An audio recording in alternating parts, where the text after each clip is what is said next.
My name is Casey, and this is my beautiful dog, Maggie the Wonder Dog. As I'm sure you can tell, Maggie is without an ear, and she's actually missing both of her eyes as well. Maggie's had a really hard start in life. She came from Lebanon originally, where some people tied her up and used her as target practice. They sadly pulled her eyes out and cut her ear off. Her jaw was broken, and all of this happened while she was heavily pregnant. So she knows firsthand the hardships in life, but despite this, she's just forgiven people, and she just cares so much about every person she meets. And she's actually a lovely therapy dog, and she gets to visit all her friends at a local care home. Don't you, Maggie? She's just incredible. They're just so amazing, dogs are. They forgive and they love with all their heart. Don't you? They just love unapologetically. Don't you, Mags? Oh, you've got little schnauzels. Got little hairs in your schnauzels. So, so she just wants a hug.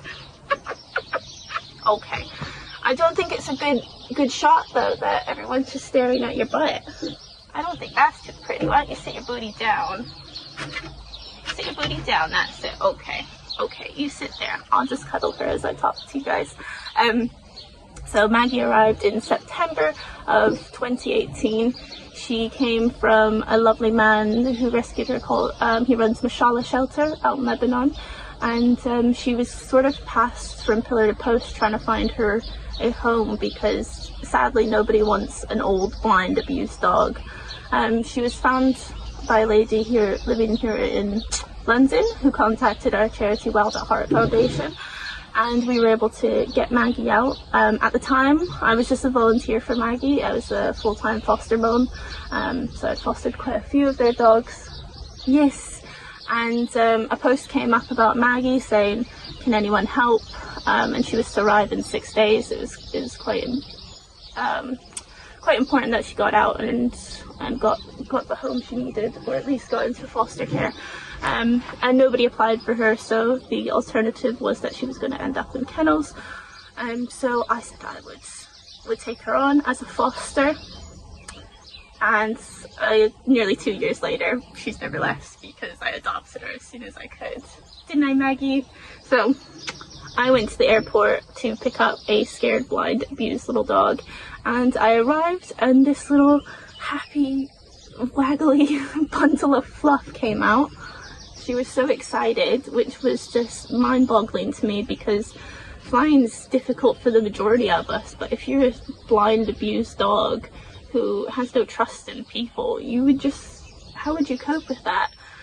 So I was expecting that I was going to have to carry her out, that she'd have to go out from her crate and load her into my van, but she just trotted on out with her tail wagging, her little head searching, her little nose searching for anybody to give her a stroke. So at the time, her name was Angie, but by the time I got her back to my house about 12 o'clock midnight, her name had changed to Maggie, and I think it was pretty apparent to everyone that she wasn't going anywhere. So that's it, isn't it, Maggie? That's how we rescued you. But since then, Maggie has had quite the epic journey. She's only been here a year and a half. So, no, nearly 2 years. Sorry, nearly 2 years. But in that time, she's done the most amazing things. She's changed my life get me all teary.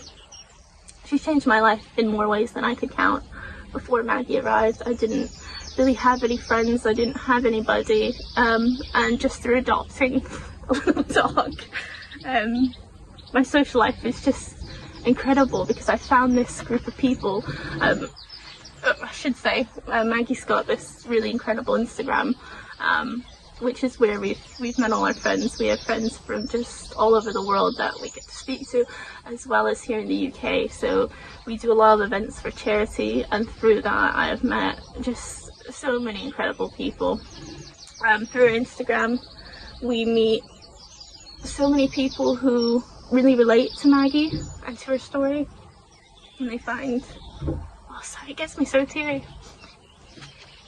They find hope in her recovery, we get messages that Maggie the Wonder Dog has changed their lives, because seeing her happy gives them hope that they can find their peace. And people that have been abused, or people that are stuck in domestic violence, just people with eating disorders, people with depression. We get so many beautiful messages, and all you guys get to see is her butt right now, so I'm so sorry. Maggie, do you want to turn around so everyone can see your pretty face? We'll turn around at the end. She's happy. Yeah, so through her Instagram we've been able to just connect with people on a really personal level and a really intimate level that I would have never, I mean, people Norway and Africa, like just people I would have never met, never had contact with, but I mean, they all have their own lives and their own stories, and I count them as my genuine friends. And we may never meet, it'd be amazing if we could, but they're part of my daily lives, which is really, really lovely. On top of Maggie's Instagram, she's actually helped me accomplish something that I could have never dreamed of. So I actually have a lot of difficulties reading. I've got dyslexia, and despite the issues that I struggle with, we've actually got a book out called The Miraculous Life of Maggie the Wonder Dog, and it's just about our journey together. Isn't it, Maggie? So Maggie's actually helped me write a book. Haven't you, Moo? It's easy to write when you're so passionate about the subject, isn't it, Maggie? Yeah. On top of being an author now, we've also got to be able to help all these amazing little dogs who are so desperately in need through Maggie's Instagram, and with a variety of other networks, not just us. We've been able to help raise £30,000 to help dogs in need. So 20,000 went to dogs in Lebanon. We actually fostered one of the dogs who benefited from the proceeds. Her name was Bella, and she had to have her leg removed after she was thrown off of a balcony, and her leg fused at a 90-degree angle. It did. Do you remember Bella? So now Bella has been adopted by a very loving family, and it's sad to see them go, but it fills your heart when you get to see those videos of them being loved by their new family, so that's quite rewarding. And the other £10,000 has gone to help Maggie's new sister, as well as another lovely dog named Mitya. Both Millie and Mitya had come from Russia, and they had sadly lost their noses through 2 different acts of abuse. Millie was shot in the face, and Millie had his nose cut off. So we have to deal with quite traumatic cases, and the majority of rescue and adoption isn't like that. But because of Maggie, because we've coped with her disability so well and her abuse so well, I think we've become sort of a beacon for these dogs that have suffered greatly, and we're very proud and privileged and humble that we get to be able to help them. So we're very, very proud, aren't we, Maggie? And all that's come from you. Yeah. A little blind dog no one wanted. Yeah. Sorry, I get so emotional when I talk about her. Yeah, so on top of all of that, I also have the amazing benefits of just being able to just sit here, and cuddle her. How could you be miserable with this little face? She's such an amazing little cuddle bug, and I actually have 2 other dogs, Millie and Mishka, who are just the life and soul of the house, aren't you, Maggie? I get to be able to take them out on walks, and that's sort of my form of therapy, especially during this lockdown. I'm very lucky that I've got the countryside, and if it weren't for my dogs, I'd be completely isolated. Being able to take the dogs out just for a walk each day, I get to meet with other dog walkers, and we have socially distanced conversations, just because it's isolating otherwise. It's really hard for a lot of people. And I am very, very lucky that I've got the countryside, so I do count myself as very privileged, because we do get to take our fur babies out on really beautiful walks, and just to hear the birds and the trees and the smell of the flowers blooming, it's That's our daily dose of therapy, isn't it, Maggie? Do you want to come down then? Come on in. How about that for an angle? There you go then. So as you can see, Maggie's totally blind, but she's just jumped off of a bench. So we're all for disability inclusion. There's nothing that you can't do if you put your mind to it. I should probably actually talk about that. So Maggie is completely blind, but despite this, she does everything that a normal dog can do. She walks completely off lead. I can walk her off lead in the streets of London. She knows left, right, step up, step down, and stop. So she can walk unassisted without a lead. She is probably going to go in the background and pee or do number 2, so I apologize if she does do that. She likes to keep things classy. Yes, Maggie, from the minute she first arrived, I couldn't believe it. I'd seen all these photos of Maggie, and she was this sad little dog. Her head was down, her eyes were sore, and her face was shaved from having the surgeries. And she just looks like a broken soul. So when I did agree to foster her, I thought this is gonna be quite difficult. And then she arrived, and she was timid because she can't see, and she didn't know how to communicate. She didn't have a relationship with people, but she's always been really, really happy. She's just always been waggly. She'd forgiven people before I arrived, so she definitely had. And when she did arrive, she was quite hard-headed because she never had a relationship with people like our dogs here in the UK do. They learn to communicate with us, but Maggie never had that, so I had to teach her a lot of things. But because she's blind, you can't use a lot of visual cues, so it was really difficult. We had to learn through repetition. So every time she was on a walk with me, every time we turned left, say left. Every time we went down a curb, I'd have to say step down, step up, and I was constantly talking to her. And through repetition, she's learned everything. And once she learned that I was trying to communicate with her and I was trying to help her live a more independent life, she started to work with me. So after about a month of consistent training, she started to understand that, oh, this lady's trying to speak to me. So that's when our relationship really started to develop, and that's when we started working on her becoming a therapy dog, because her story is really, really incredible and really just humbling. She's just, sorry, 2 seconds, sorry, I just had to go get her. She was, come here, Maggie, pause. And again, good girl. Come on. Pause. Good girl. Sorry, I just had to go and get her. She was just about to go out the front gate. Weren't you, Moo? Yeah, so Maggie's one of those daily reminders to me to just be a good person. Hi, Maggie.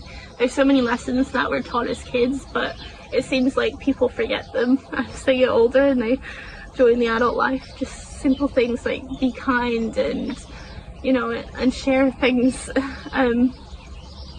It doesn't cost it doesn't cost anything to be kind, but somehow people seem to forget these things. And I think I probably did as well. But Maggie arrives and she's just a daily reminder, just be a decent person. Aren't you, Moo? Show. Like dogs, they don't care who you are. They don't care how much money you have. They don't care what you look like. If you've got those new designer shoes, they just don't care. They just love you for you and who you are on the inside. And I think they bring out the best in us. Don't you, Maggie? Maggie will run just as quickly to that homeless man sitting on the street and dig her nose into him and try and give him a cuddle as she will to somebody wearing, I don't know, Prada. Like, they just don't care. They just love you for loving them. Simple, isn't it, Maggie? Simple. So, in a nutshell, she's looking very stoic now. In a nutshell, my life is so much better having my Maggie and having my other dogs and having them in my life and being able to do good things and pay it forward. How Maggie lived, it's enriched my life immensely. I can't imagine going back to a time before she was here, because that life wasn't worth living.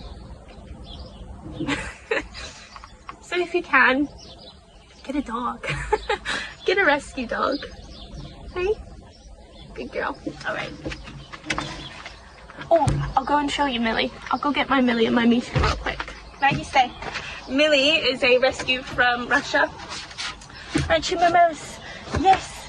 She's a gangly, silly little girl. Come here, then. Come up here. She's just constant waggles, constant love. You can see, like, I know she looks a bit funny, but she doesn't know that, so don't tell her. Don't tell her. We won't tell her, won't we not? She's just constant wags, constant love. But again, nobody wanted her just because of her appearance, which isn't fair. So, Mishka, do you want to come up? Mishka? And this is Mishka. So, all my dogs are very happy, aren't you, girls? Yes, come on then. Come on then. You come down. So, it's hard to be unhappy when you've got this. Look at this. Look at this little fur baby. How could you be miserable? They won't allow you to be miserable. They're just constant bundles of fun. Do you want to, come here, sit. Do you want to say goodbye? Say, ooh, ooh, ooh, ooh. Mishi, oh, Mishi, come here. Come here. Mishi, sit. Sit. Now wait. We're going to say goodbye. Mishi, go, ooh, ooh, ooh, ooh, ooh.